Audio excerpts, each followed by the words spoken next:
Hello everyone, मेरा नाम है चैल्शा एंड आज का हमारा टॉपिक है सीपीयू शेड्यूलिंग के बारे में। इससे पहले हमने टाइप्स ऑफ ऑपरेटिंग सिस्टम और process management and function of operating system काफ़ी अच्छे से डिटेलिंग में कर लिए हैं।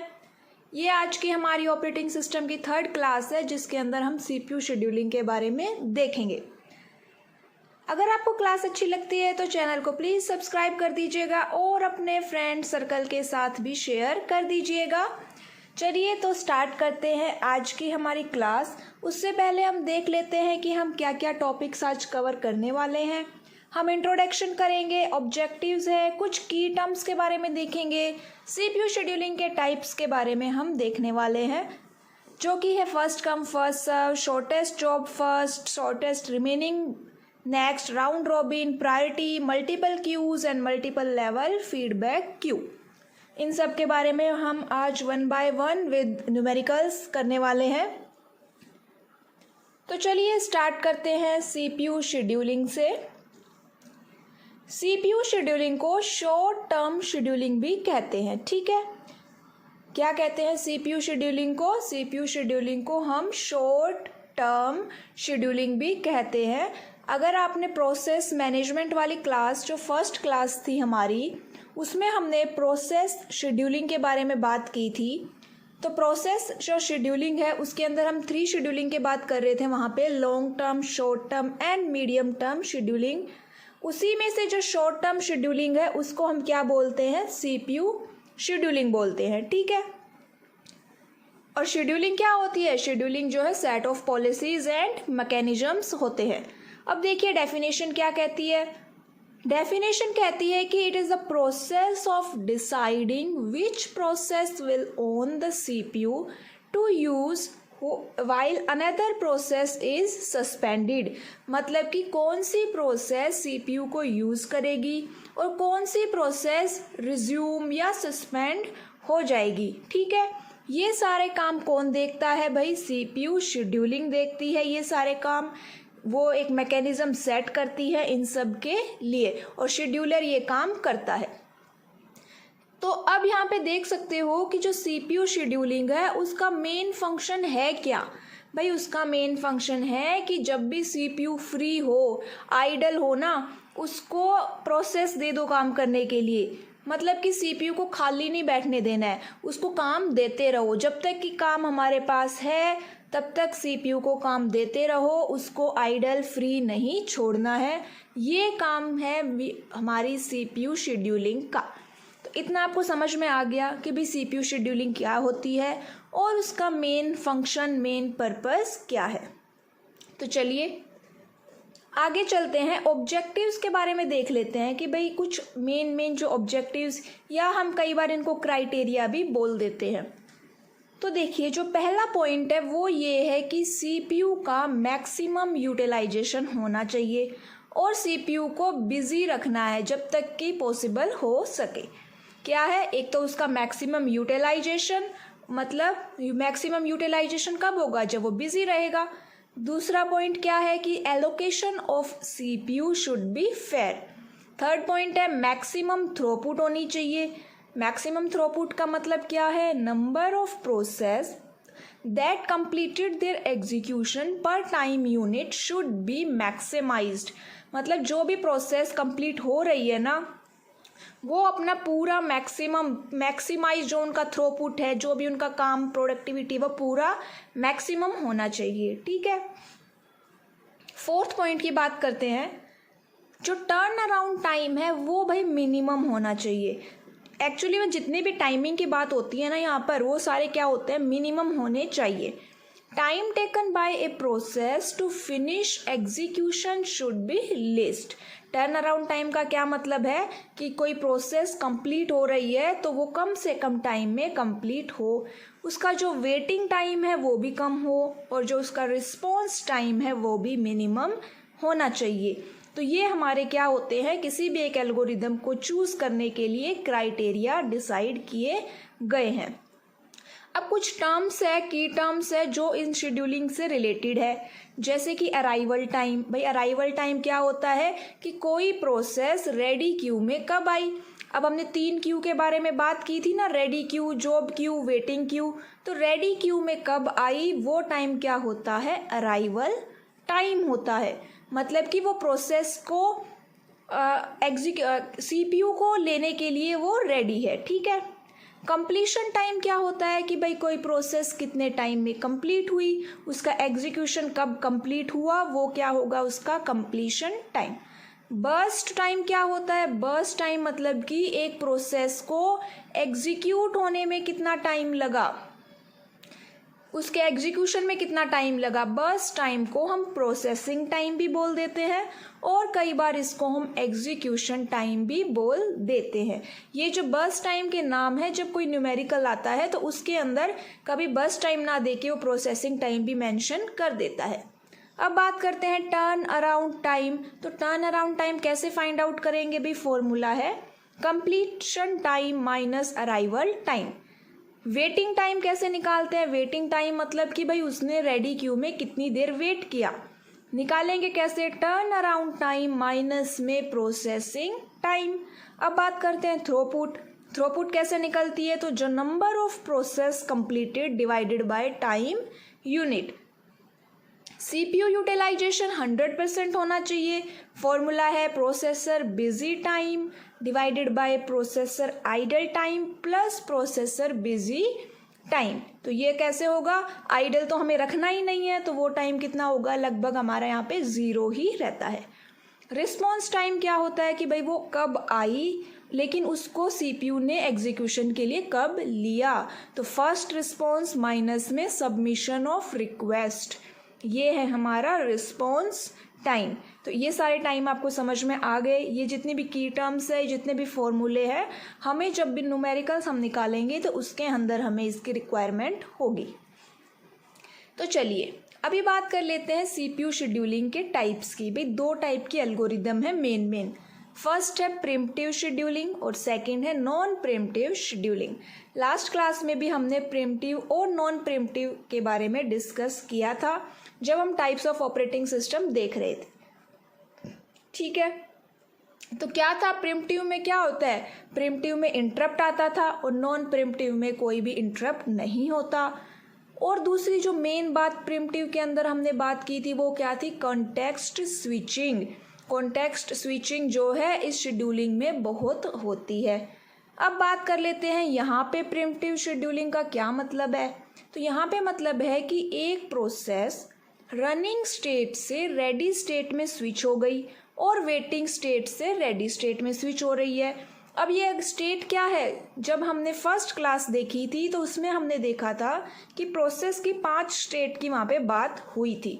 उन 5 स्टेट में से अगर वो रनिंग से रेडी में चली जाए या वेटिंग से रेडी में चली जाए तो मतलब वो कौन सी शेड्यूलिंग है, प्रिमिटिव शेड्यूलिंग है, ठीक है। क्योंकि यहाँ पे वो फोर्सफुली जा रही है, अपनी मर्जी से नहीं जा रही है। वो क्या कर रहा है, ऑपरेटिंग सिस्टम उसको खुद ही भेज रहा है। प्रोसेस ने ऐसी कोई डिमांड, ऐसी कोई रिक्वेस्ट नहीं करी कि भाई मेरी पोजीशन चेंज कर दो। उसने खुद कोई ना कोई इंटरप्ट आया होगा, हाई प्रायोरिटी आई होगी, इसलिए वो शिफ्ट हो रही है। अब नॉन प्रिमिटिव की क्या होती है भाई, नॉन प्रिमिटिव में या तो प्रोसेस टर्मिनेट हो जाए मतलब फिनिश हो जाए, या फिर उसको कोई ना कोई इनपुट आउटपुट की रिक्वायरमेंट हो और वो खुद ही रनिंग से वेटिंग में चली जाए। अब यहाँ पे ऑपरेटिंग सिस्टम ने उसको मूव नहीं किया, वो अपनी मर्जी से मूव हुई है, ठीक है। अब सीपीयू शेड्यूलिंग के यहाँ पे देखिए डिफरेंट टाइप्स के बारे में बात करते हैं। तो नॉन प्रिमिटिव और प्रिमिटिव की शेड्यूलिंग है। अब इनके भी टाइप्स हैं। तो नॉन प्रिमिटिव में कौन कौन से शामिल है, नॉन प्रिमिटिव में फर्स्ट कम फर्स्ट सर्व और SJF शॉर्टेस्ट जॉब फर्स्ट, ये 2 इंक्लूडेड है।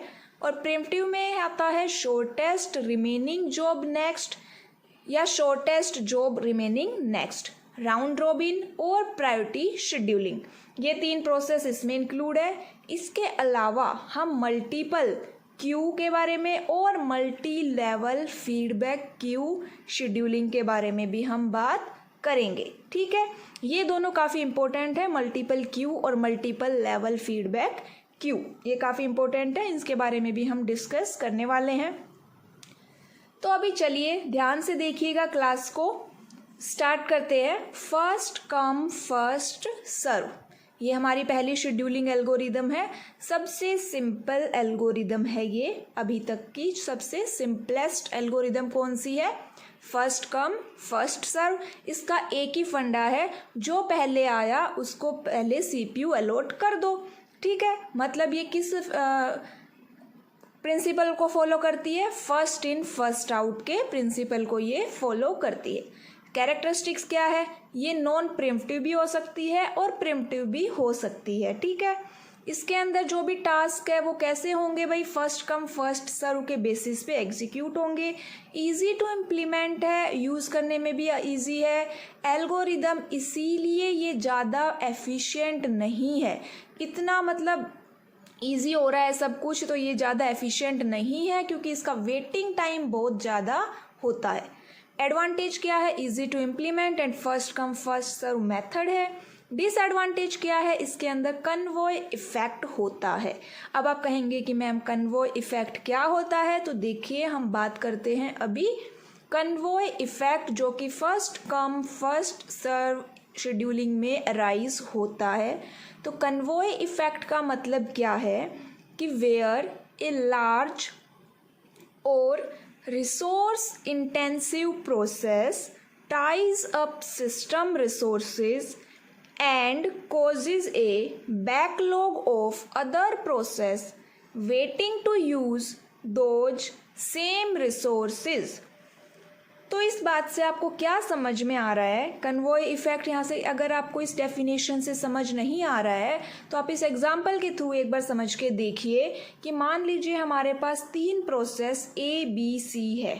कितनी प्रोसेस है हमारे पास? 3 प्रोसेस है ए बी सी। उनमें से ए सबसे लार्ज है, ठीक है, और वो सबसे पहले भी आई है, और बी और सी काफ़ी स्मॉलर प्रोसेस है लेकिन वो ए के बाद में आई है। इतनी बात आपको समझ में आ गई। जो बी और सी काफ़ी स्मॉलर प्रोसेस है उनको बहुत ही कम रिसोर्सेज चाहिए एग्जीक्यूट होने के लिए, लेकिन जो फर्स्ट कम फर्स्ट सर्व है वो पहले ए को एग्जीक्यूट करेगी। क्यों? क्योंकि वो पहले आई थी, जबकि वो लार्ज प्रोसेस है लेकिन फिर भी वो ए को ही पहले एग्जीक्यूट करेगी। अब ए एग्जीक्यूट हो रही है तो मतलब सारे रिसोर्सेज किसके पास चले गए? ए के पास चले गए। और जो बी और सी है वो क्या कर रहे हैं? अब वो क्यू में वेट कर रहे हैं। अब बी और सी वेट कर रहे हैं तो और भी प्रोसेस तब तक ऐड हो जाएंगी और वो क्या बना देंगी? एक बिल्डअप ऑफ प्रोसेस, मतलब बहुत सारी प्रोसेस वेटिंग क्यू में ऐड हो गई है। इतनी बात समझ में आ गई आप लोगों को? हम देख रहे हैं कन्वॉय इफेक्ट क्या होता है, थोड़ा ध्यान से देखिएगा, काफ़ी इम्पोर्टेंट है। तो इसने क्या किया? अब प्रोसेस क्या हो गई? बिल्डअप हो गई बहुत सारी, क्योंकि वो उनका क्या था, वो अगर उनका टाइम लार्ज है शॉर्ट है लेकिन आई तो वो बी और सी के बाद में ही है, तो ये जो बिल्डअप है वो क्या करेगा? वो हमारे पूरे सिस्टम को स्लो कर देगा और जो उनका रिस्पॉन्स टाइम है उसको भी इंक्रीज कर देगा, है ना। तो इस चीज़ से बचने के लिए, किस चीज़ से बचने के लिए? कन्वॉय इफेक्ट ना अराइज हो, प्रिम्प्टिव शेड्यूलिंग एल्गोरिदम आई, जैसे कि राउंड रोबिन शेड्यूलिंग। ठीक है, अब अगर आप पूछे कि मैम ऐसा ही कुछ तो कल आपने स्टारवेशन में भी बताया था, तो हाँ ऐसा ही मैंने कुछ स्टारवेशन में भी बताया था। तो अब दोनों में डिफरेंस देख लीजिए। P1 और P2 दो प्रोसेस है हमारे पास जिनका बर्स्ट टाइम 20 और 3 सेकेंड है। तो कन्वॉय इफेक्ट क्या करेगा कि a process with high burst time makes a process with lower burst time to wait until its completion. मतलब कि जो P1 है वो पहले आई तो वो एग्जीक्यूशन में चली गई, तो P2 वेट करेगा 20 सेकेंड के लिए, क्योंकि P1 का टाइम 20 है तो 20 सेकेंड के लिए वेट करेगा। यहाँ पे उसको टाइम पता है कि वो कितनी देर के लिए वेट कर रहा है जब तक कि P1 कंप्लीट नहीं हो जाती। लेकिन दूसरी साइड जो स्टारवेशन है ना, उसमें इनडेफिनेट वेटिंग है, उसको उनको नहीं पता कि वो कितनी देर के लिए वेट कर रहे हैं। It means indefinite waiting of process to get CPU processor time for execution. तो ये हमारा कन्वॉय इफेक्ट और स्टारवेशन इफेक्ट में काफ़ी माइनर सा डिफरेंस है।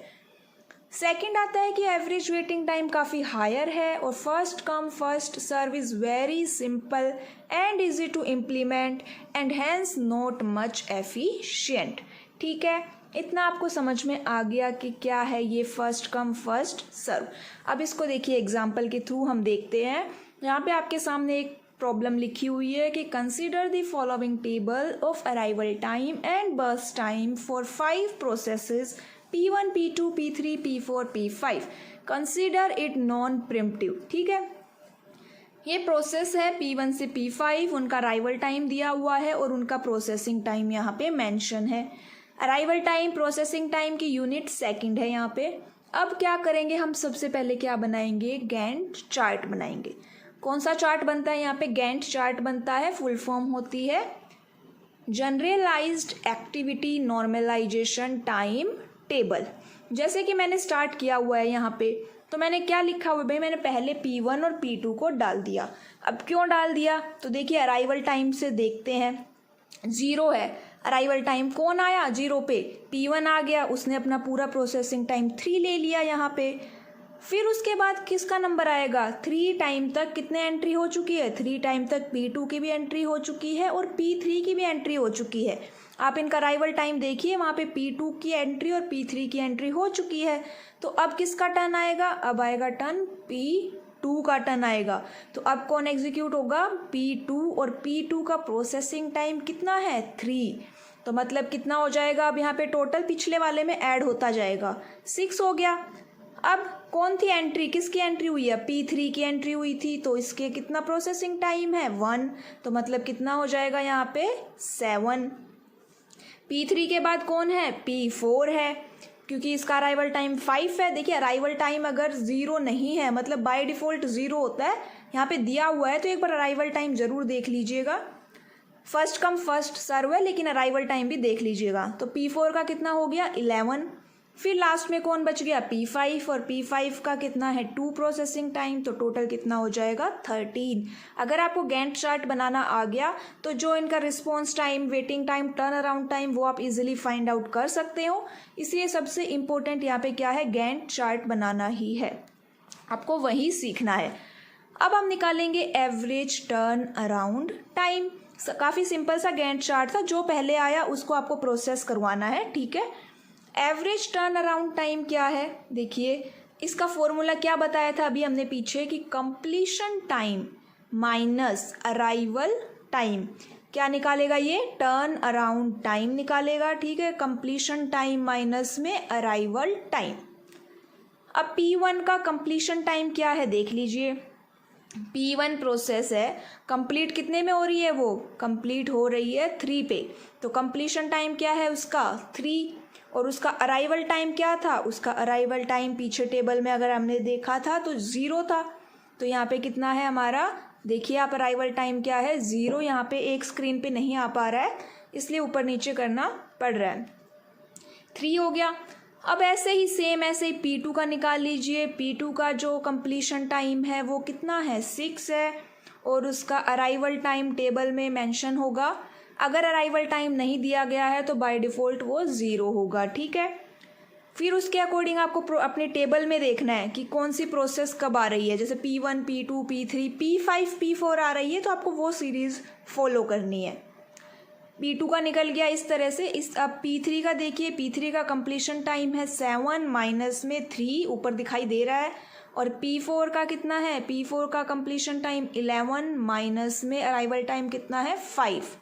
11 माइनस में 5 कितना आ जाएगा, 6।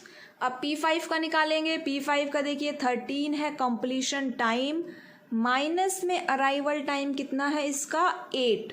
तो कितना हो जाएगा ये, 5। तो इस तरह से आप टर्न अराउंड टाइम निकाल लेंगे।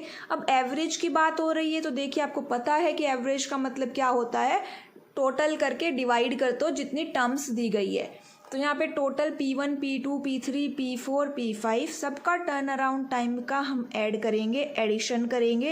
ये इक्वल नहीं आएगा, प्लस आएगा। यहाँ पे हम सबको प्लस करेंगे। टोटल कितनी प्रोसेस है यहाँ पे? टोटल 5 प्रोसेस है, तो डिवाइडेड बाय क्या हो जाएगा वो 5। तो यहाँ देख सकते हो जैसे मैं कर भी रही हूँ, P1 P2 P3 P4 P5 का मैंने टाइम लिखा, डिवाइडेड बाय 5 किया और ये टोटल आ जाएगा 6 4 10 14, टोटल कितना हो जाएगा 4.43 सेकेंड। डायरेक्ट मैंने लिख दिया है। अब बात करते हैं वेटिंग टाइम की। तो वेटिंग टाइम कैसे निकलता है? क्या था फॉर्मूला? देखिए फॉर्मूला ज़रूरी है, फॉर्मूला याद है तो आप इजीली निकाल सकते हो। तो टर्न अराउंड टाइम माइनस में बर्स्ट टाइम या प्रोसेसिंग टाइम या एग्जीक्यूशन टाइम। P1 का निकालते हैं सबसे पहले। तो P1 का टर्न अराउंड टाइम कितना निकाला था अभी हमने? 3 है ना, ऊपर दिया गया है। P1 का टर्न अराउंड टाइम 3 है, माइनस में उसका बर्स्ट टाइम कितना है? बर्स्ट टाइम देखिए मैं डायरेक्टली लिख देती हूँ, 3 - 3 मुझे याद है 0 है। अब उसके बाद देखिए P2 का जो टर्न अराउंड टाइम है वो कितना है? P2 का टर्न अराउंड टाइम 4 है, माइनस में इसका देखिए अपना कितना था? 3 था। प्रोसेसिंग टाइम कितना है इसका? 3। तो 4 - 3 कितना हो जाएगा? 1। P3 का निकालेंगे तो P3 का कितना है? टर्न अराउंड टाइम 4 माइनस में, और इसका प्रोसेसिंग टाइम कितना है P3 का? प्रोसेसिंग टाइम इसका है 1। तो प्रोसेसिंग टाइम कितना हो गया? 4 - 1 कितना हो जाएगा? नीचे कॉपी पेस्ट कर लेते हैं ताकि हमें इजी रहे। 4 माइनस, देखिए P3 का कर रहे हैं हम, 1 = 3। अब करेंगे P4 का, और P4 का टर्न अराउंड टाइम ऊपर एवरेज में भी दिखाई दे रहा है कि 6 है। 6 माइनस में 4 = 2, और P5 का टर्न अराउंड टाइम है 5, माइनस में ये 2 है। P4 का निकल गया 2, एंड P5 का करेंगे। P5 का टर्न अराउंड टाइम कितना है? 5, और कंप्लीशन उसका अराइवल टाइम कितना है? सॉरी अराइवल नहीं, बर्स्ट टाइम कितना है? P5 का 2, तो क्या हो जाएगा 3। इस टेबल को जो कॉपी पेस्ट किया है इसको हम हटा देते हैं, नीचे भेज देते हैं थोड़ी देर के लिए।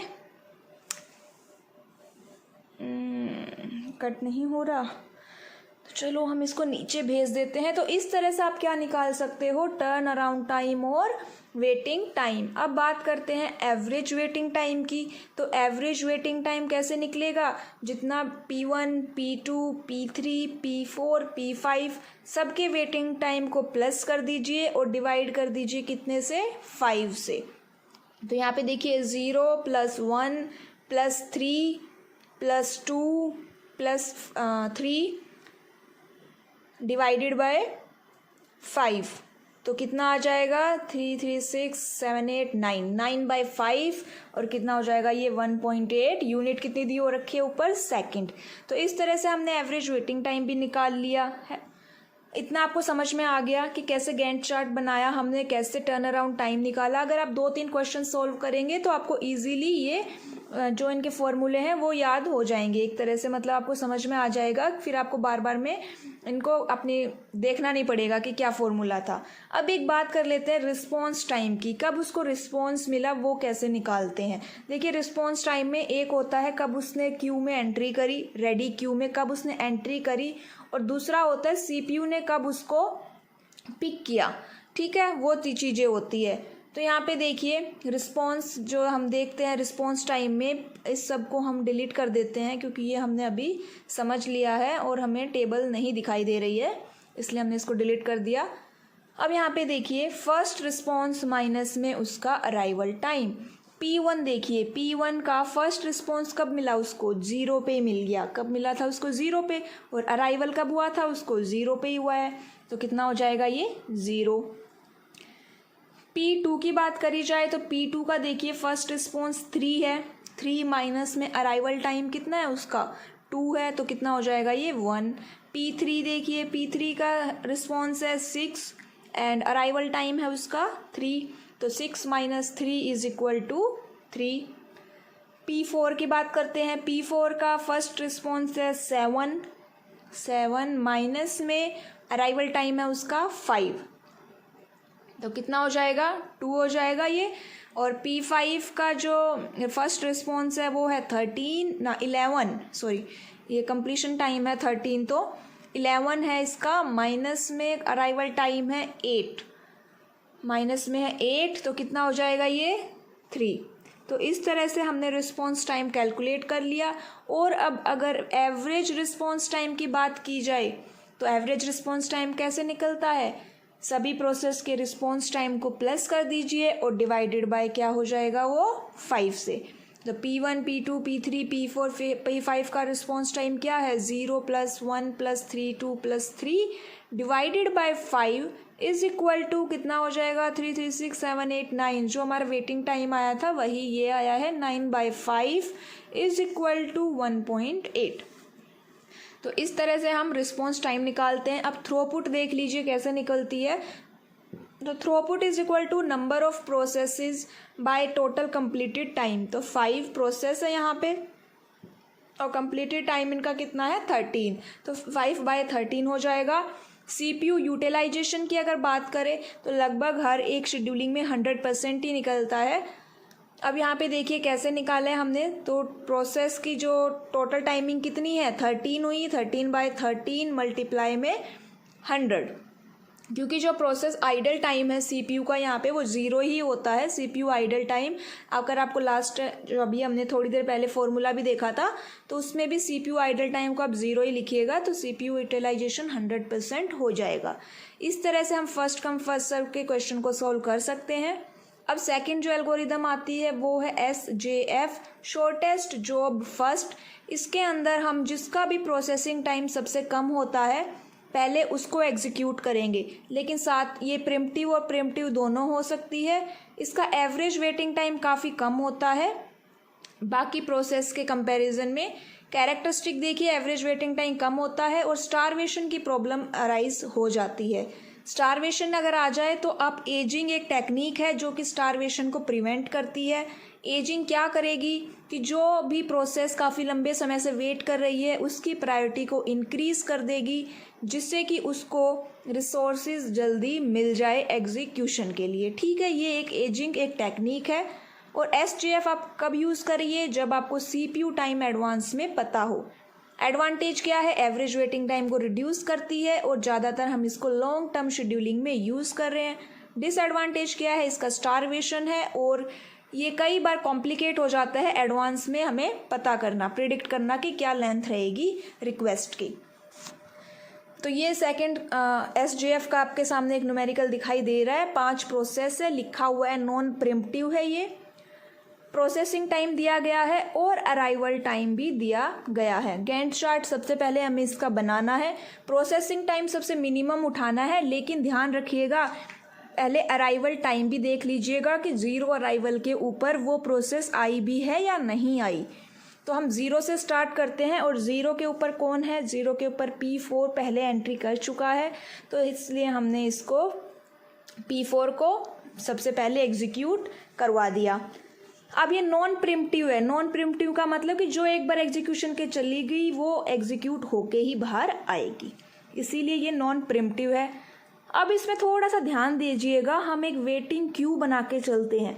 अगर आप इन क्वेश्चन में एक नीचे वेटिंग क्यू बनाते हुए चलेंगे ना तो आप कभी भी कंफ्यूज नहीं होंगे, आराम से आपका क्वेश्चन, आपका गैंट चार्ट इजीली बन जाएगा। तो देखिए वेटिंग क्यू कैसे बन रही है। अब आप देखिए धीरे धीरे चलिए, 0 हमेशा एक एक सेकंड आगे चलना, इसमें मिली सेकेंड दी हुई है। हम जब 0 से ये 1 हुआ, P4 का प्रोसेसिंग टाइम 3 है, लेकिन जब टाइम 1 था, 1 के ऊपर देखिए अराइवल टाइम 1 के ऊपर P3 ने एंट्री कर ली है। P3 का प्रोसेसिंग टाइम 8 है। अब क्या हुआ, 8 है प्रोसेसिंग टाइम, ठीक है भाई, पहले तो P4 ही कंप्लीट होगी तो अभी हम कुछ नहीं करेंगे। जैसे ही टाइम 2 हुआ, 2 के ऊपर देखिए P1 आ गया, P1 भी क्यू में ऐड हो गया। आप क्यू में ऐड करते जाइए जैसे क्यू एक्चुअली में बनती है, पहले जो आया वो पहले आएगा, क्योंकि उसी के बेसिस पे हमारा गैंट चार्ट बनता है। अब देखिए P1 आ गया, उसके बाद 3 P4 कंप्लीट हो गया। यहाँ पे ऐड टाइम T = 3, टाइम 3 के ऊपर किसी ने एंट्री नहीं करी और P4 हमारा एग्जीक्यूट हो गया। अब P3 और P1 प्रोसेस थी हमारे पास, कंपेयर किया हमने दोनों में, तो P1 का भाई बर्स्ट टाइम कम था, इसलिए हमने P1 को एग्जीक्यूशन में डाल दिया। अब P1 को एग्जीक्यूशन में डाल दिया तो कितनी देर तक चलेगा, इसका प्रोसेसिंग टाइम कितना है, 6 है, तो मतलब कि इसका टोटल तो ये 9 तक चलेगा। लेकिन उस 9 के बीच में देखिए कौन कौन सी प्रोसेस एंट्री कर चुकी है वो देखिए। जब टाइम 4 हुआ, t इज इक्वल टू जब 4 हुआ, 3 से 4 हुआ, तो 4 के पर देखिए P5 ने एंट्री करी, क्योंकि जब 4 हुआ तो P5 एंट्री कर चुका है, जिसका बर्स्ट टाइम कितना है, प्रोसेसिंग टाइम कितना है, 4 है। P3 हमारे पास क्यू में ऑलरेडी है, P4 कंप्लीट हो चुका है, P1 अभी फ़िलहाल एग्जीक्यूट हो रहा है, तो P3 के बाद कौन ऐड हो जाएगा क्यू में, P5 ऐड हो जाएगा। ठीक है, P5 ऐड हो गया। अब कितना हो गया टाइम, 5 हुआ भाई, टाइम 5 हो गया, तो किस टाइम 5 पे कौन एंट्री कर रहा है, टाइम 5 पे P2 ने एंट्री करी है। ठीक है, P2 ने एंट्री कर ली, यहाँ नीचे हम लिख देते हैं टाइम 5 है और P2 ने एंट्री कर ली और P1 ने अपना एग्जीक्यूशन कंप्लीट कर दिया। अब P1 ने अपना एग्जीक्यूशन कंप्लीट कर दिया, अब हमारे पास क्यू के अंदर है P3, P5 और P2, तीनों का कंपैरिजन कीजिए और देखिए किसका प्रोसेसिंग टाइम सबसे कम है। तो यहाँ पे सबसे कम किसका है भाई, यहाँ पे P2 का प्रोसेसिंग टाइम सबसे कम है, कितना है वो, 2। यहाँ पे मैं लिख भी रही हूँ सबका प्रोसेसिंग टाइम कितना है, 8, 4 और 2, तो मतलब एग्जीक्यूशन में कौन जाएगा, एग्जीक्यूशन में P2 जाएगा और ये अपना पूरा एग्जीक्यूशन कंप्लीट करेगा। कितना हो जाएगा इसका, 9 में 2 ऐड कर दीजिएगा और कितना आएगा, उससे पहले जो ये पहले की चीज़ें अभी यूज़फुल नहीं है इनको हम डिलीट कर देते हैं। अब देखिए 9 है, कितना हो जाएगा यहाँ पे, 2 प्रोसेसिंग टाइम है, तो टोटल इसका 2 ऐड होके कितना आएगा यहाँ पे, 11। ठीक है, 11 हो गया। उसके बाद किसने एंट्री करना है, P5, क्योंकि P3 और P5 में P5 का कम है, तो और इसका प्रोसेसिंग टाइम है 4, तो 11 प्लस 4 हो जाएगा 15, एंड देन P3 एंटर करेगा और 15 प्लस 8 टोटल कितना हो जाएगा हमारा, 23। तो इस देखिए ये शॉर्टेस्ट जॉब फर्स्ट है, तो प्रोसेसिंग टाइम मिनिमम वाले को एग्जीक्यूट करवा रही है, लेकिन नॉन प्रिम्प्टिव है, तो इसका मतलब जो एक बार एग्जीक्यूशन में जा चुका है, फिर उसके बाद अगर कोई हाईएस्ट प्रायोरिटी आ भी गई तो भी ये अपनी प्रोसेस को कंप्लीट करके ही बाहर आएगा। ठीक है, अब इसके एवरेज वेटिंग टाइम निकाल लेते हैं। तो एवरेज वेटिंग टाइम कैसे निकालेंगे, अभी हमने देखा last first come first serve में भी फॉर्मूला देखा कि एवरेज वेटिंग टाइम का फॉर्मूला होता है turn around time minus burst time या फिर प्रोसेसिंग टाइम। ठीक है, और टर्न अराउंड टाइम कैसे निकलता है, टर्न अराउंड टाइम का फॉर्मूला था कंप्लीशन टाइम माइनस में अराइवल टाइम, ये दोनों के फॉर्मूले हैं। अब टर्न अराउंड टाइम सबसे पहले हमें निकालना पड़ेगा। देखिए अगर एग्ज़ाम में एवरेज टर्न अराउंड टाइम नहीं भी पूछा तो भी हमें निकालना तो है ही, क्योंकि वेटिंग टाइम तो पूछता ही है, और वेटिंग टाइम अगर पूछ लिया तो ऑटोमेटिकली आपसे टर्न अराउंड टाइम भी पूछ लिया जाता है। तो देखिए टर्न अराउंड टाइम निकालते हैं हम P1 का, तो P1 का टर्न अराउंड टाइम कितना है, कंप्लीशन टाइम P1 का यहाँ पे कितना है, 9 है। P1 का कंप्लीशन टाइम 9 लिख देती हूँ मैं, 9 माइनस में उसका अराइवल टाइम कितना है, माइनस में उसका अराइवल टाइम है 2 इज इक्वल टू 7। P2 का निकाला हमने 11 माइनस में 5 इज इक्वल टू 6। P3 है, P3 का जो कंप्लीशन टाइम है वो है 23 और माइनस में अराइवल टाइम है इसका, ऊपर टेबल में आप देख सकते हो 122 हो गया। P4 है, P4 का जो कंप्लीशन टाइम 3 है और अराइवल टाइम इसका 0 है, तो 3 हो जाएगा। एंड P5 जो है हमारा उसका कंप्लीशन टाइम 15 है और अराइवल टाइम 4 है, तो 15 माइनस में 4 हो जाएगा हमारा, तो कितना हो जाएगा 15 माइनस में 4, 11। और अब इसका अगर आपको एवरेज निकालनी है तो P1 plus P2 plus P3 plus P4 plus P5 divided by total number of process, जो कि कितनी है हमारी यहाँ पे 5। ठीक है, ये इससे क्या निकल जाएगा हमारा एवरेज, तो यहाँ पे निकाल भी देते हैं। 7 + 6 + 22 + 3 + 11 divided by 5 is equal to 49/5 is equal to 9.8। ठीक है, इस तरह से आप अपना टर्न अराउंड टाइम और एवरेज निकाल सकते हो। अब बात कर लेते हैं एवरेज वेटिंग टाइम की। तो एवरेज वेटिंग टाइम कैसे निकालेंगे हम? Process P1, P2, P3, P4 और P5 का फॉर्मूला हमारा है टर्न अराउंड टाइम माइनस में बर्स्ट टाइम। प्रोसेसिंग टाइम जैसे आप ऊपर देख रहे हो उसी को हम बर्स्ट टाइम बोलते हैं, याद रखिएगा ये बात। तो P1 का निकालते हैं, तो यहाँ पे मैं लिख देती हूँ P1। आप आराम से निकाल सकते हैं, मैं डायरेक्टली लिख देती हूँ। जो भी इनका total P1, P2, P3, P4, P5 का जो वेटिंग टाइम आ रहा है मैं डायरेक्टली यहाँ पे मेंशन कर रही हूँ। ठीक है, आप एक बार अपना जब आप अपना नोटबुक में निकालेंगे तो मैच कर लीजिएगा अपना आंसर इसके साथ। 1 + 4 + 14 + 0 + 7 divided by 5 is equal to 26/5 is equal to 5.2। तो ये हमारा क्या निकल जाएगा इस तरह से एवरेज वेटिंग टाइम।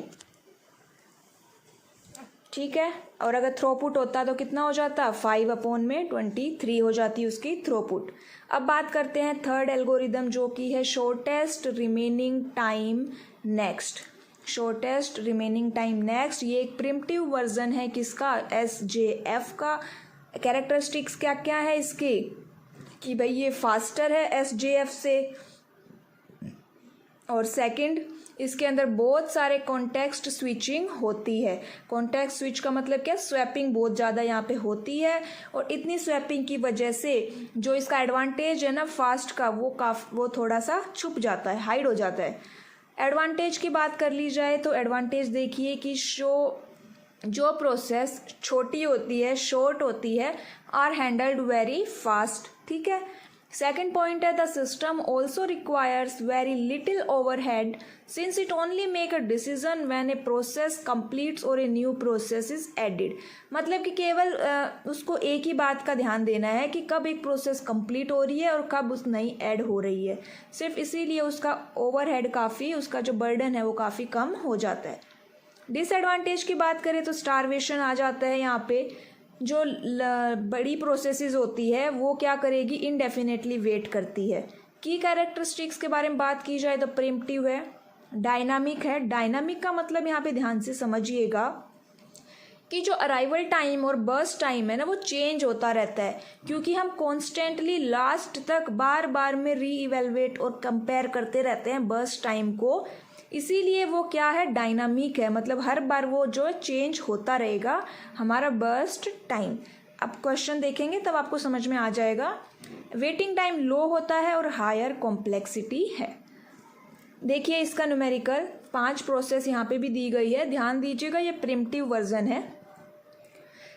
जो क्वेश्चन हमने अभी SJF का किया था सेम वही क्वेश्चन ये है, लेकिन वो नॉन प्रिमिटिव था, ये प्रिमिटिव वर्जन है।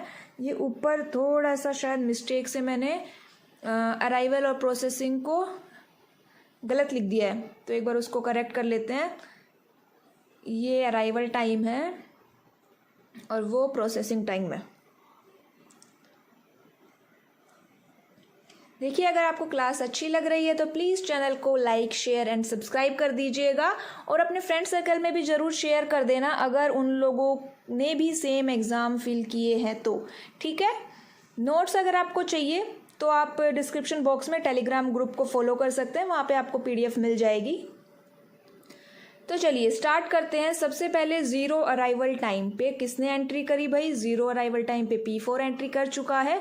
अब टाइम हो गया 1, हमें एक एक टाइम करके आगे चलना है। ठीक है, अब हम 1 आगे चले तो 1 अराइवल टाइम पे क्या हुआ? 1 पे P3 ने एंट्री कर ली है। 1 के ऊपर कौन एंटर कर चुका है? P3, जिसका प्रोसेसिंग टाइम कितना है? 8। P3 का प्रोसेसिंग टाइम कितना है 8, और जो अभी फ़िलहाल एग्जीक्यूशन में है P4 उसका प्रोसेसिंग टाइम कितना है 3। देखो यहाँ नीचे अलग से लिख देती हूँ कि at time 1 P3 is equal to, जिसका प्रोसेसिंग टाइम मैं लिख रही हूँ आगे, P3 का प्रोसेसिंग टाइम है 8 और P4 का प्रोसेसिंग टाइम कितना है 3। उसमें से उसने एक एग्जीक्यूट कर लिया है, मतलब 2। कितना प्रोसेसिंग टाइम बच गया उसका 2 बच गया। अब टाइम एट टाइम 2 मतलब कि एक आगे चला गया। यहाँ पे तो कंपैरिजन हो गया, 8 और उसमें 2 में किसका बर्स्ट टाइम कम था, P4 का था, इसीलिए वही एग्जीक्यूट हो रही है। जब 2 टाइम हुआ तो P1 ने एंट्री करी और उसका बर्स्ट टाइम कितना है 6। यहाँ पे फिर से कंपैरिजन होगा P1 और P4 का। तो देखिए P4 का बर्स्ट टाइम अब कितना हो गया है, अब कितना हो गया P4 का 4 था ना, P4 का 3 था, अब 1 हो गया है, तो वो भी कम है, तो मतलब अब वो एग्जीक्यूट होगा। अब टाइम इज इक्वल टू 3 हो गया है और 3 के ऊपर किसी ने अराइवल एंट्री नहीं हुई और P4 यहाँ पे अपने एग्जीक्यूशन को कंप्लीट कर चुका है। ठीक है, देखिए 1 के ऊपर P3 ने एंट्री करी थी और फिर हमने कंपेयर किया था P4 और P3 को। ठीक है, फिर टाइम T2 के ऊपर फिर P1 ने एंट्री कर ली, P1 ने एंट्री कर ली, तो हमने फिर P1 और P4 को कंपेयर किया। अब यहाँ पे कंपैरिजन हो रहा है P3 और P1 का। तो बस टाइम देखिए P1 का स्मॉलेस्ट है, इसीलिए P1 को हमने एग्जीक्यूशन में डाल दिया। P1 को एग्जीक्यूशन में डाल दिया, P4 कंप्लीट हो चुका है और अब क्यू में कौन बचा है, सिर्फ P3 बचा है। एक टाइम आगे चलते हैं, टाइम कितना हो गया, T इज इक्वल टू कितना हो गया हमारा 4। अब 4 के ऊपर किसी की एंट्री हुई है, 4 के ऊपर P5 की एंट्री हुई है भाई, P5 की एंट्री हुई जिसका बर्स्ट टाइम कितना है 4 है। और P1 का प्रोसेसिंग टाइम कितना है भाई, P1 का प्रोसेसिंग टाइम अब एक कम हो गया है, 5 हो गया है। तो कंपैरिजन हुआ P5 और P1 का, किसका बर्स्ट टाइम कम निकला P5 और P1 में, बताइए। P5 का बर्स्ट टाइम अभी 4 है और जो P1 है उसका बर्स्ट टाइम अब 5 है, तो यहाँ पे P5 का कम है, तो इसीलिए P5 एग्जीक्यूशन के लिए चली गई और P1 क्या हो गई, बाहर आ गई। P1 ने सिर्फ एक ही सेकंड के लिए, एक ही मिली सेकंड के लिए एग्जीक्यूशन किया है अपना। अब हमारी क्यू चेक कर लेते हैं। अब एक बार इसको हम डिलीट कर देते हैं। इतना आपको समझ में आ गया, क्योंकि आ गया ना, कैसे कर रहे हैं हम क्या कर रहे हैं, जो जो क्यू में एंटर होता जा रहा है उसको हमें कंपेयर करना है साथ साथ में, क्योंकि बर्स्ट जो उनका प्रोसेसिंग टाइम बर्स्ट टाइम है ना वो हर बार कम होगा, तो इसीलिए हम उसको हर बार को हर एक स्टेप के ऊपर उसको कंपेयर करके चलना है। अब आप देखिए, अब हमारे पास P3 का बर्स्ट टाइम 8 है, P1 का 5 है और P5 फिलहाल एक्टिव है और टाइम कितना हो गया 5 हो गया है। ध्यान से देखिएगा टाइम कितना हो गया है 5 के ऊपर P2 ने एंट्री कर ली जिसका प्रोसेसिंग टाइम 2 था। कंपेयर करो P2 को और P5 को, P5 का कितना है अब बर्स्ट टाइम भाई, एक एग्जीक्यूट किया है ना उसने, तो 3 है, तो किसका कम हुआ, P2 का कम हुआ। P2 ने एंट्री कर ली और P5 ने कब तक एग्जीक्यूट किया, 5 तक एग्जीक्यूट किया। अब यहाँ पे सॉरी, अब P2 ने एंट्री कर ली है, ठीक है, P2 ने एंट्री कर ली और हमारे पास क्यू में कौन कौन बचा, P3 बचा है और P1 है हमारे पास 5 और P5 कितना है हमारा 3। तो ये ध्यान रखिएगा, जो पहले क्यू में है उनको क्यू वाइज ही लिखना है। अब हमारे पास क्यू के अंदर ये चीज़ें बची है, P2 हमारा एक्टिव है। अब अगर इनका जो सभी का कंपैरिजन किया जाए तो P2 का ही सबसे कम प्रोसेसिंग टाइम है, तो ये अपना पूरा टाइम कंप्लीट करेगा। कितना है उसका 2, तो 5 + 2 कितना हो जाएगा 7 हो जाएगा। इसको हटा देते हैं। अब इन तीनों में से सबसे कम कौन है, सबसे कम P5 है, तो P5 को एंट्री करवा लीजिए और इसको कितना चाहिए 3 चाहिए टाइम, तो 7 + 3 कितना हो जाएगा, यहाँ पे 10 हो जाएगा। 7 + 3 कितना हो गया 10। अब P5 को हटा दीजिए, अब हमारे पास 2 बचे, मैं साइड में 2 कॉलम ऐड कर लेती हूँ।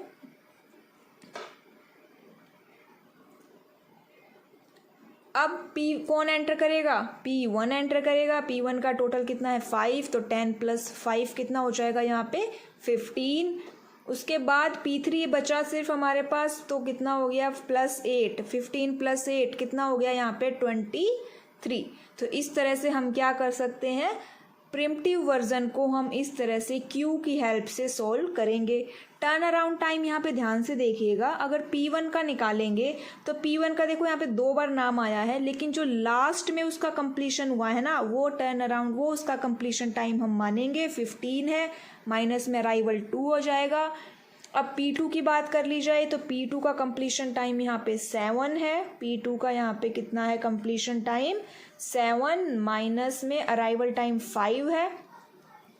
P3 की बात कर ली जाए तो P3 का यहाँ पे 23 है, माइनस में अराइवल 1 है। P4 के बारे में बात की जाए तो P4 का कंप्लीशन टाइम कितना है यहाँ पे 3, और अराइवल टाइम कितना है उसका 0, तो 3 आ जाएगा। एंड P5 का कितना है, क्या कहते हैं इसको, कंप्लीशन टाइम है P5 का 10, माइनस में 4 कितना हो जाएगा 6, ठीक है। एवरेज की अगर बात की जाए तो सबका प्लस डिवाइडेड बाय 5।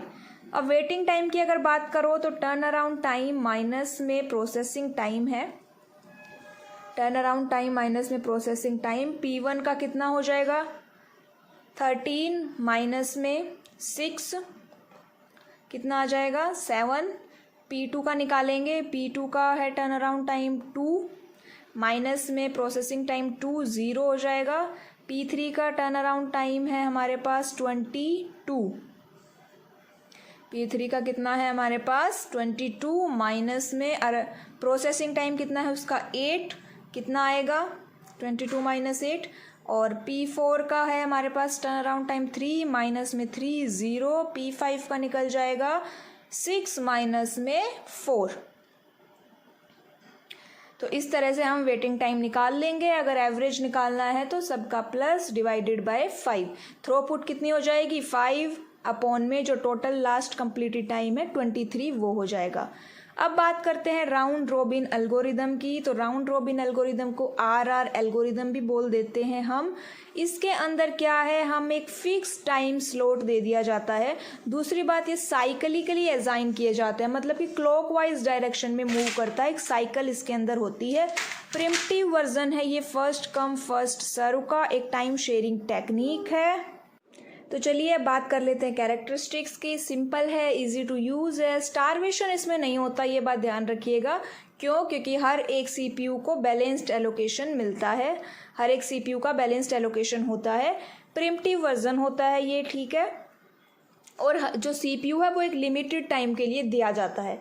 एडवांटेज क्या क्या है भाई, जो इसके अंदर फेयर एलोकेशन ऑफ CPU होता है, क्योंकि हर प्रोसेस को CPU शेयर इक्वल शेयर में मिलता है। जो टाइम लिमिट होती है वो इक्वल होती है, और जो न्यूली क्रिएटेड प्रोसेस होंगी वो कहाँ ऐड होंगी, वो लास्ट में ऐड हो जाएगी हमारी रेडी क्यू के।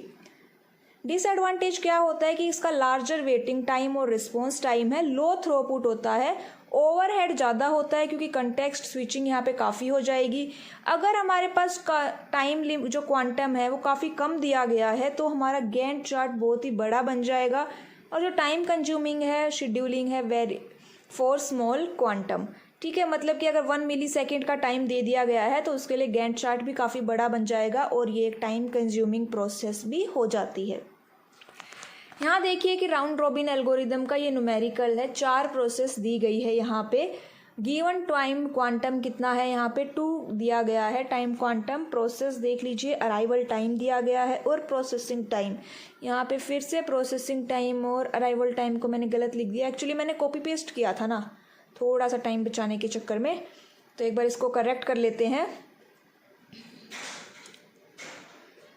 इसको पहले नीचे भेजते हैं, यहाँ पे आते हैं, और अब यहाँ पे देखते हैं हम पहले टाइम क्वांटम यहाँ पे कितना दिया गया था, ऊपर 2 दिया गया था। Time quantum is equal to 2। थोड़ा सा स्पेस कम कर लेते हैं ताकि हमें पूरी स्क्रीन पे सारा क्वेश्चन और आंसर्स दिखाई दे। थोड़ा सा स्पेस कम कर लेते हैं, थोड़ी सी टाइम लग रहा है पर ठीक है। अभी राउंड रॉबिन क्या है आप समझ सकते हो कि एक ऐसी एल्गोरिदम है जिसके अंदर स्टारवेशन नहीं होता, वरना आप जितनी भी एल्गोरिदम्स पढ़ रहे हैं उसके अंदर सभी में स्टारवेशन की प्रॉब्लम अराइज हो रही थी। जो फर्स्ट कम फर्स्ट सर्व है उसके अंदर कन्वॉय इफेक्ट अराइज हो रहा था, और जो SJF है उसके अंदर क्या था, जिसका प्रोसेसिंग टाइम सबसे कम है हम उसको पिक करेंगे, लेकिन वो नॉन प्रिम्प्टिव थी। और जो उसके बाद उसका प्रिम्प्टिव वर्जन आया उसके अंदर क्या था, शॉर्टेस्ट रिमेनिंग टाइम नेक्स्ट। ठीक है, इतनी हमने बात करी है। अब हम बात कर रहे हैं राउंड रॉबिन के ऊपर। हमने करेक्ट कर लिया है, अराइवल प्रोसेसिंग टाइम ठीक से लिख दिया है। 2 का टाइम क्वांटम दिया गया है। सबसे पहले P1 आई है 0 अराइवल टाइम पे, उसने 2 टाइम अपना एग्जीक्यूट किया। उसके बाद किसका अराइवल हुआ, P2 का हुआ। P2 देखिए साइक्लिकल ऑर्डर जा रहा है। ठीक है, P2 आया, उसने 4 हो गया, 2 बार ही करेगा हर कोई। P3 है आया, फिर उसका कितना है 6 हो जाएगा। P1 P2 P3 6 हो गया है। अब उसके बाद देखिए हम बनाएंगे, अब हमें क्यू बनाने की रिक्वायरमेंट है।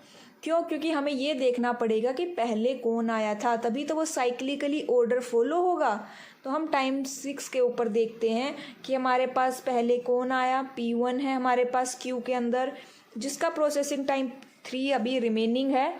उसके बाद P2 है, P2 का प्रोसेसिंग टाइम अभी 2 हो चुका है और 2 रिमेनिंग है।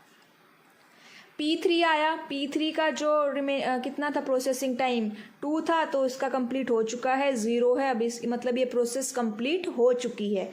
फिर इस 6 के ऊपर मतलब 6 तक क्या P4 ने भी एंट्री कर ली है। ठीक है, P4 ने क्या कर ली है एंट्री, तो हम P3 को हटा के किसको मेंशन कर देते हैं, यहाँ पर P4 को लिख देते हैं। और P4 का प्रोसेसिंग टाइम कितना है, यहाँ पे देखिए 1 है। P4 का प्रोसेसिंग टाइम कितना है 1। अब यहाँ पे देखिए क्यू में, अब पहले कौन है क्यू में, P1 है पहले। ऐसा नहीं है कि अब आपने P4 को दे दिया, नहीं, अभी P1 की एंट्री होगी हमारी। किसकी एंट्री होगी, यहाँ पे P1 की एंट्री होगी। कितना एग्जीक्यूशन टाइम है, 6 + 2 कितना हो जाएगा, यहाँ पे 8 हो जाएगा। फिर कौन एंटर करेगा, यहाँ पे इस लिमिट को हटा देते हैं हम यहाँ से, और हम फिर से नीचे लिखते हैं कि अब P1 का एग्जीक्यूशन टाइम 1 रिमेनिंग है। अब कौन जाएगा एग्जीक्यूट होने के लिए, अब जाएगा P2 जाएगी अब एग्जीक्यूट होने के लिए। इसको 2 ही चाहिए और इस 2 में ये कंप्लीट हो जाएगी। ठीक है, 2 कंप्लीट हो गई, इसको यहाँ से हटा दो। और आगे एक और हमें इंसर्ट कर लेते हैं, कॉलम को इंसर्ट कर लिया। अब P2 कंप्लीट हो गया। अब हमारे पास Q के अंदर एक P1 है और P4 है, लेकिन P2 के बाद P4 का टर्न आया तो उसको एक ही चाहिए था, तो इसलिए उसने 10 to 11 हो गया। रिमेनिंग P1 है वो 11 to 1 क्या कर लेगा, T12 हो जाएगा। तो ये क्या था हमारा राउंड रॉबिन एल्गोरिदम, जो एक टाइम क्वांटम को फॉलो करता है, साथ ही में एक साइक्लिकली ऑर्डर फॉलो करता है। मैं स्टार्टिंग से आपको बोल रही हूँ कि जब भी आप ये गैंट चार्ट बनाएंगे तो नीचे चाहे रफली या अपने चार्ट के नीचे ही क्यू को ज़रूर बनाना। वेटिंग क्यू को अगर आप बनाते हुए चलेंगे तो आपके लिए काफ़ी बेनिफिशियल रहेगा, नहीं तो फिर आप कहीं ना कहीं कंफ्यूज हो जाएंगे कि कौन पहले आया था क्यू के अंदर, और इसीलिए हमारा गैंट चार्ट भी गलत हो जाता है। तो ये टर्न अराउंड टाइम अभी आपको निकालना आ गया होगा। हमने इतने क्वेश्चन सोल्व कर लिए हैं। आप इजीली P1 P2 का टर्न अराउंड टाइम निकाल सकते हो। जैसे कि P1 का यहाँ पे मैंने 12 - 0, P1 का 12 - 0 है, ऊपर ये गलत लिख दिया है मैंने, P4 P2 आएगा। ठीक है, बोला तो सही था, लिख गलत दिया है शायद। अगर मैंने गलत, याद नहीं है मुझे, अगर मैंने गलत भी बोला है तो एक बार उसको करेक्ट कर लीजिएगा कि P1 के बाद किसकी एंट्री हुई है, P4 की एंट्री हुई थी, इसीलिए हाँ करेक्ट लिखा है मैंने। 8 + 2 10 हुआ है ना वो टाइम लिमिट वहाँ पे। उसके बाद P2 ने 1 किया और P1 ने भी 1 एंटर किया। अब आगे देखिए, टर्न अराउंड टाइम सबका निकल जाएगा। आप यहाँ पे देख भी सकते हो। आप अगर अपनी नोटबुक में खुद से इस क्वेश्चन को सॉल्व कर रहे हो तो आप अपना मैच कर सकते हो कि आपका सही से निकला है या नहीं।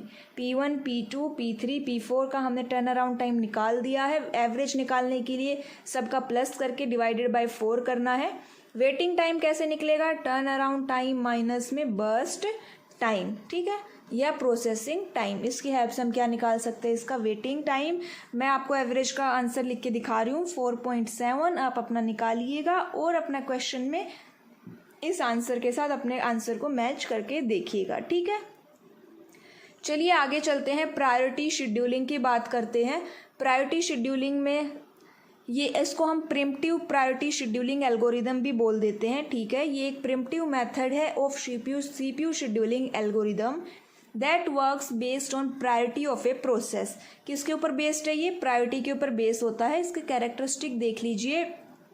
हर एक टास्क को एक प्रायोरिटी दी जाती है। यहाँ पे स्टार्टिंग में ही एक हायर प्रायोरिटी होती है, फिर लोअर प्रायोरिटी भी होती है, मतलब प्रायोरिटी ऐसे रिड्यूस होती जाती है। हायर प्रायोरिटी अगर आ गई है तो जो है वो लोअर प्रायोरिटी को रिप्लेस कर देगी यहाँ पे, ठीक है। तो मतलब हायर प्रायोरिटी जो आई प्रोसेस वो क्या हो गई? वो एग्जीक्यूशन में चली गई। और लोअर प्रायोरिटी कहाँ चली गई? वेटिंग में चली गई। अगर नंबर लो है प्रायोरिटी का तो इसका मतलब उसकी प्रायोरिटी सबसे ज़्यादा है। एडवांटेजेस देखिए, अगर एडवांटेजेस से पहले ये देखिए, अगर दो की प्रायोरिटी सेम है तो आप फर्स्ट कम फर्स्ट सर्व के बेसिस पे उनको चूज़ करेंगे। एडवांटेज क्या है? Average waiting time less than first come first serve और लेस होता है, ठीक है। डिसएडवांटेज भी आप वहाँ पे देख सकते हैं। अब आती है प्रायोरिटी शेड्यूलिंग की हम बात करते हैं।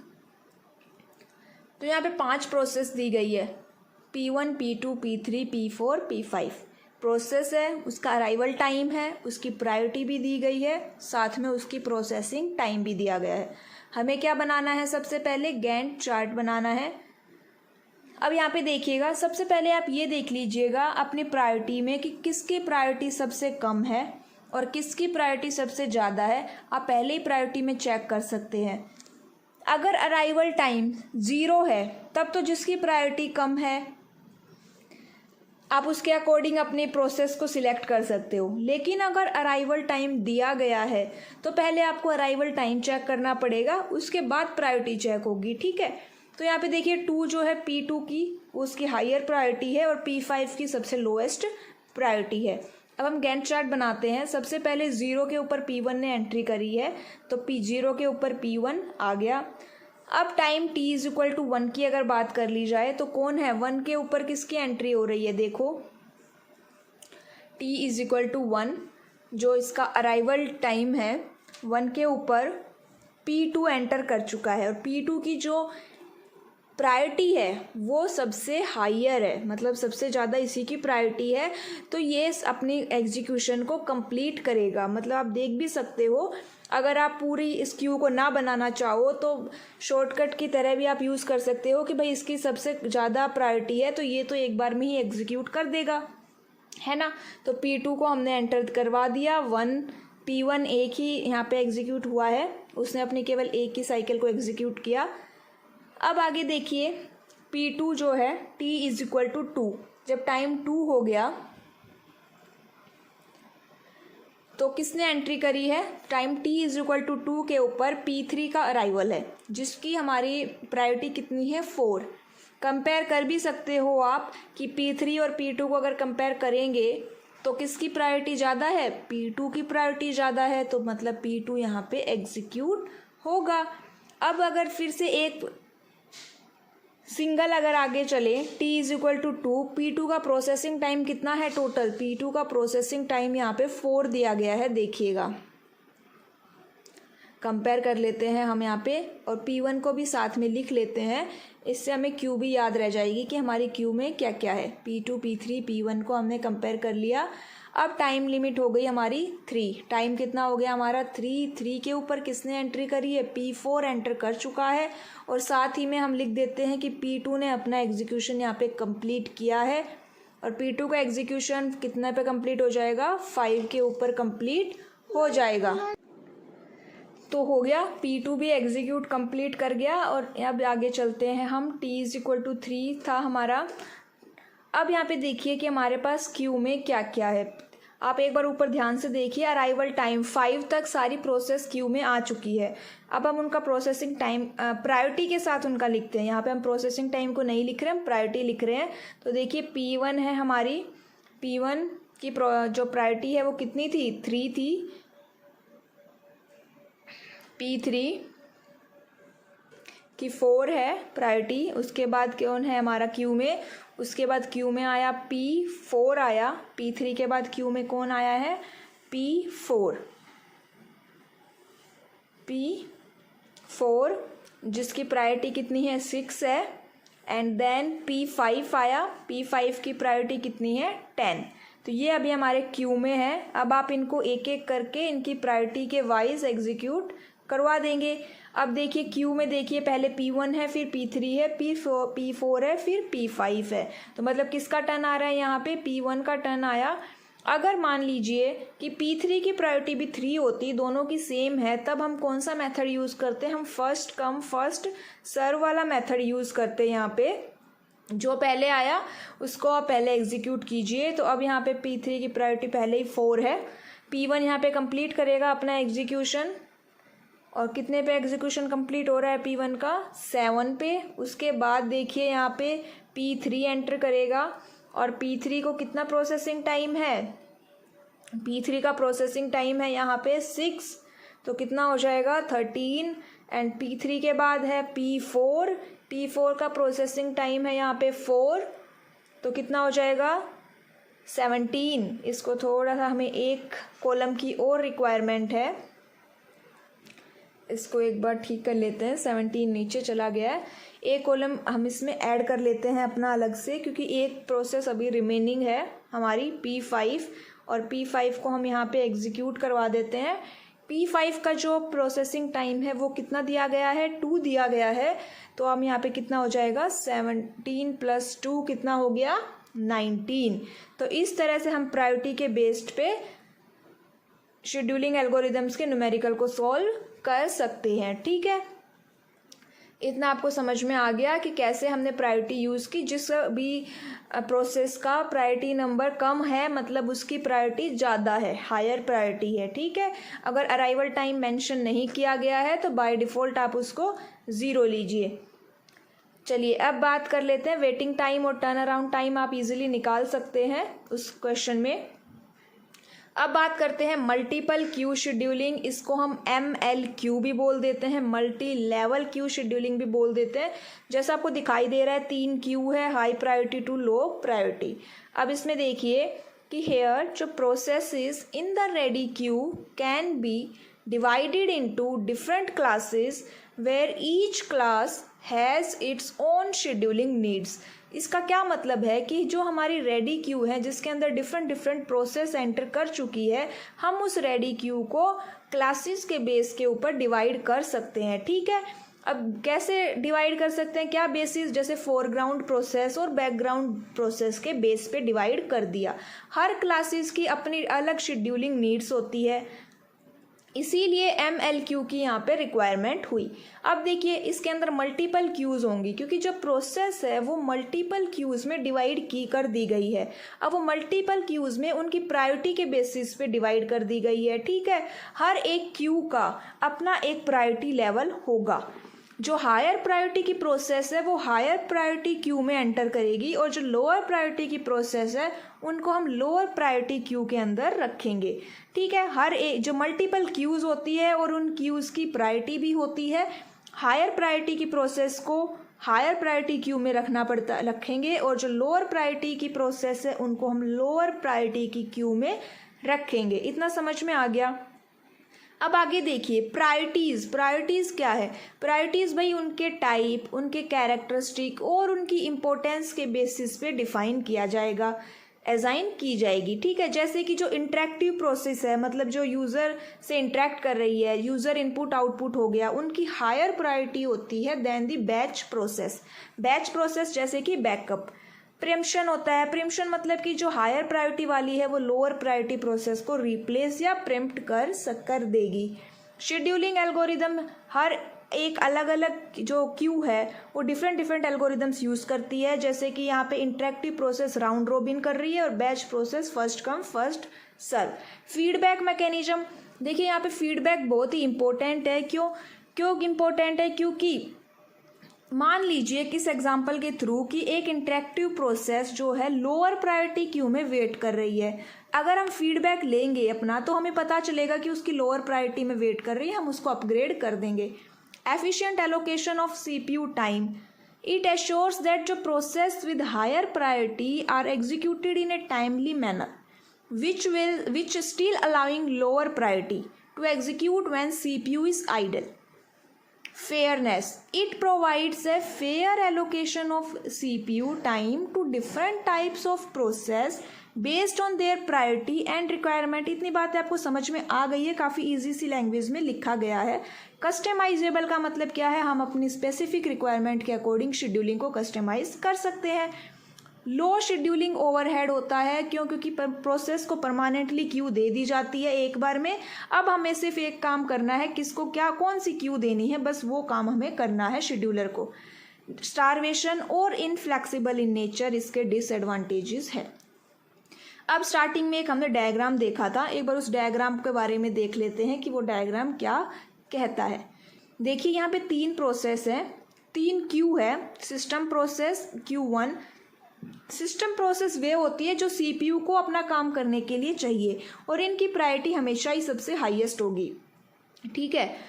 Q2 इंटरेक्टिव प्रोसेस, ये वे प्रोसेस होती है जो यूज़र के साथ इंटरेक्ट कर रही है, ठीक है, इनकी प्रायोरिटी सेकंड हाईएस्ट पे है। Q3 इसमें बैच प्रोसेस है जो बैकग्राउंड में काम कर रही है, जैसे कि किसी का बैकअप लेना, ये बैकग्राउंड है, इतना इंपॉर्टेंट नहीं है, इसीलिए उनको लोएस्ट प्रायोरिटी में दे दिया जाता है। ये थी हमारी मल्टीपल क्यू शेड्यूलिंग। अब हमारी लास्ट आती है multi level feedback queue scheduling, काफ़ी इंपॉर्टेंट है, ध्यान से देखिएगा। अब ये बिल्कुल मल्टी लेवल क्यू शेड्यूलिंग के जैसे होती है, लेकिन बस एक डिफरेंस है। वो क्या डिफरेंस है कि इसके अंदर जो प्रोसेस है ना वो क्यूज़ में मूव कर सकती है, एक क्यू से दूसरी क्यू में मूव कर सकती है और ये ज़्यादा एफिशिएंट है। फीचर्स क्या क्या है भाई, मल्टीपल क्यूज सेम वैसा ही है, वही फीचर है। Priority adjusted dynamically, time slicing ये अलग फीचर है। इसमें क्या है कि हर क्यू को एक टाइम क्वांटम दे दिया जाता है जिससे ये पता चलेगा कि उसको CPU कितनी देर के लिए मिला है, ठीक है। जैसे हम अभी राउंड रॉबिन कर रहे थे, सेम वैसे ही इसके अंदर टाइम क्वांटम दिया जाता है। फीडबैक मैकेनिज्म यहाँ पर भी होता है, प्रिम्पशन है यहाँ पर भी। एडवांटेजेस क्या है, ये ज़्यादा फ्लैक्सीबल है, मल्टी लेवल जो है इनफ्लेक्सिबल थी। इसके अंदर different process to move between different queue, यहाँ पे स्टारवेशन नहीं होता, मतलब जो मल्टी लेवल के डिसएडवांटेज है ना वो यहाँ पे रिमूव कर दिए गए हैं। स्टारवेशन क्यों नहीं होता, क्योंकि भाई सबको टाइम क्वांटम दिया गया है, टाइम लिमिट पूरी होने के बाद वो अपने आप मूव कर जाएंगे। डिसएडवांटेज क्या है यहाँ पे कि it produce more CPU overhead, complex algorithm है और बेस्ट शेड्यूलर को सिलेक्ट करना यहाँ पे एक थोड़ा बर्डन का काम है। इस फिगर को देखिए कि Q1 यहाँ पे Q2 में जा रही है और Q2 से प्रोसेस कहाँ जा रही है, Q3 में, मतलब अपने लोएस्ट वाली क्यू में वो शिफ्ट हो रही है। अब कैसे शिफ्ट होगी, देखिए कि Q1 और Q2 दोनों राउंड रोबिन एल्गोरिदम को यूज़ कर रही है और जो Q3 है वो first come first serve algorithm को फॉलो कर रही है। अब राउंड रोबिन को फॉलो कर रही है तो मतलब उसको एक टाइम क्वांटम दिया गया है। अगर वो प्रोसेस उस टाइम क्वांटम में पूरी नहीं होती तो वो अपने से लोअर प्रायोरिटी क्यू में शिफ्ट हो जाएगी, ठीक है।